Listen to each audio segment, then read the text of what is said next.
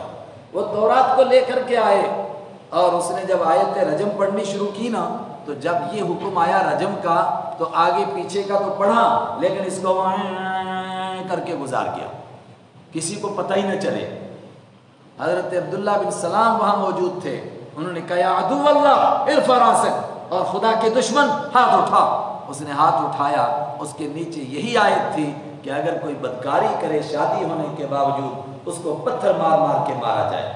بخاری میں حدیث موجود ہے، آپ نے یہی فیصلہ کیا، ان کو پتھر مار کے مارا جائے گا، اور مدینہ میں ان کو رجم کیا گیا۔ یہ بات کب ہے؟ حضور کے زمانے کی۔ آج یہودیوں کی حکومت اسرائیل میں موجود ہے، کسی بدکار کو کوڑے لگائے جاتے ہیں؟ بولو نا، نہیں لگتے ہیں۔ ان کا کیا قانون ہے؟ یہی رومن لا ہے جو پوری دنیا کے اندر ہے۔ ایسے تو اس کو کہنے کے لیے کہتے ہیں جی یہ برٹش لا ہے، یہ امریکن لا ہے، یہ انڈین لا ہے، لیکن اصل میں یہ سر رومن لا ہے۔ اس کے گرد گھومتا ہے دنیا میں، جہاں بھی جو 307 ایک ہی ہے، 302 ایک ہی ہے، کوئی بدلتا نہیں ہے، تقریباً بس ذرا ذرا سی ادھر ادھر ہو جاتی ہیں باتیں، اس سے کیا فرق پڑتا ہے؟ ان کے یہاں بھی اللہ کی کتاب موجود ہے، مگر اس کے مطابق فیصلہ نہیں۔ اس دور کے لوگ ایسا نہیں کر سکتے تھے کہ تورات موجود ہوتی اور تورات کے مطابق فیصلہ نہ کرتے، لیکن اب گرے نیچے کے نہیں گرے۔ ثم اورثنا، پھر وارث بنے کتاب کے وہ لوگ جو اس کے بعد آئے، لفی شک منہ، ان کو تو کتاب میں بہت شک ہے۔ میں نے کہا یہ شک قیامت تک بڑھتا چلا گیا، یہاں تک کہ آج کے یہودیوں کو بھی اپنی کتاب پر بالکل یقین، بولو نا، اگر ہوتا تو اس پر عمل کرتے کہ نہیں کرتے؟ کرتے۔ ان کی اپنی حکومت ہے، پاورفل حکومت ہے، ان سے کوئی پوچھنے والا نہیں ہے۔ رہی بات ہماری ایک بالشت پر نہیں ہے، ہمارے تو کسی کی ادھار دی ہوئی ہے، وہ جیسے کہتے ہیں وہ ویسے بیچارے چلتے ہیں، ہاتھ جوڑ کے کھڑے رہتے ہیں، تو اس کو اپنی حکومت تو نہیں کہہ سکتے، وہ ان کی اپنی ہے۔ فَلِذَلِكَ فَادْعُوا، اے میرے پیارے، سب بک گئے ہر جگہ، کتاب کو بیچ کے، یہ ہے سچا دین۔ فَلِذَلِكَ فَادْعُوا، اس دین کے لیے فَادْعُوا، آپ دعوت دیتے رہیے، آپ سب کو بلاتے رہیے، یہودی ہوں، عیسائی ہوں، مشرک ہوں، وَاسْتَقِمْ، اور سیدھا رہیے، کما امرتا، جیسے آپ کو حکم دیا گیا۔ اللہ اکبر، سیدھا رہیے۔ ایک مقام پر آپ نے فرمایا سب سے مشکل آیت مجھے یہی گزرتی ہے، جس میں کہا جاتا ہے سیدھا رہیے کما امرتا، جیسا کہ آپ کو حکم دیا گیا، اور فرمائیے ان کو وَأُمِرْتُ لِأَعْدِلَ بَيْنَكُمْ، مجھے حکم دیا گیا ہے میں عدل اور انصاف سے کام لوں، بینکم، تمہارے بیچ میں۔ مکہ والی آیت ہے، مکہ میں نازل ہوئی ہے، ابھی کوئی ہماری حکومت نہیں ہے، لیکن غیروں کے بیچ میں رہتے ہوئے ہم کیا کر سکتے ہیں؟ کہا اس دین کی دعوت دے سکتے ہیں، اور کیا کر سکتے ہیں؟ عدل و انصاف کر کے دکھا سکتے ہیں کہ ہم کیسے لوگ ہیں، اور کیا کر سکتے ہیں؟ فرمایا وَقُلْ آمَنْتُ وَلَا تَتَّبِعْ أَهْوَاءَهُمْ، اور ان کی خواہشوں کے پیچھے نہ چلیے، ان کی طرح نہ بنیے، ہوشیار رہیے، کہیں آپ کو یہ کھینچ نہ لیں۔ حضور کو کوئی کھینچ سکتا تھا؟ مت پیچھے چلیں آپ ان کی خواہشات کے، حضور چل سکتے تھے ان کی خواہشات کے پیچھے؟ پھر کیا کہا گیا ہے؟ آپ کو کہا گیا ہے، امت کو سنایا گیا ہے کہ جب میں اپنے نبی کو کہہ رہا ہوں کہ جب غیروں کے ماحول میں رہنا ہو ہوشیار رہو، کوئی طریقہ ان کا نہیں اپنا لینا، کوئی ان کی خواہش کو نہیں اپنا لینا، اور کیا کیجئے وَأُمِرْتُ لِأَعْدِلَ بَيْنَكُمْ، اور مجھے حکم دیا گیا میں حکم کروں، انصاف کروں تمہارے درمیان۔ اللہ ربنا وربکم، اللہ ہمارا بھی رب ہے اور تمہارا نہیں، بیچ میں چھوڑ گیا۔ وَقُلْ آمَنْتُ، اور آپ کہہ دیجئے میں ایمان لایا بما انزل اللہ، اس کے اوپر جو اللہ نے اتارا، من کتاب، کوئی بھی کتاب، تورات ہے، انجیل ہے، زبور ہے، جو آسمان سے اللہ نے کتابیں اتاری ہیں، جو ان کی اصل تعلیم تھی ہم ان کو مانتے ہیں، لیکن اگر کسی نے ملاوٹ کر دی ہم اس کے ذمہ دار نہیں ہیں۔ وَلَا تَتَّبِعْ أَهْوَاءَهُمْ، اور وَأُمِرْتُ، اور مجھے حکم دیا گیا لِأَعْدِلَ بَيْنَكُمْ، کہ میں تمہارے درمیان انصاف کروں۔ اللہ ربنا وربکم، اللہ ہمارا بھی رب ہے، اللہ تمہارا بھی رب ہے۔ اور پھر جھگڑا ہو جائے تو کیا کرو؟ نہیں نہیں، جھگڑا نہیں کرنا۔ لنا اعمالنا ولکم اعمالکم، کہہ دو ہمارے لیے ہمارے کام، تمہارے لیے تمہارے کام۔ لنا، ہمارے لیے اعمالنا، ہمارے اعمال، ولکم اعمالکم،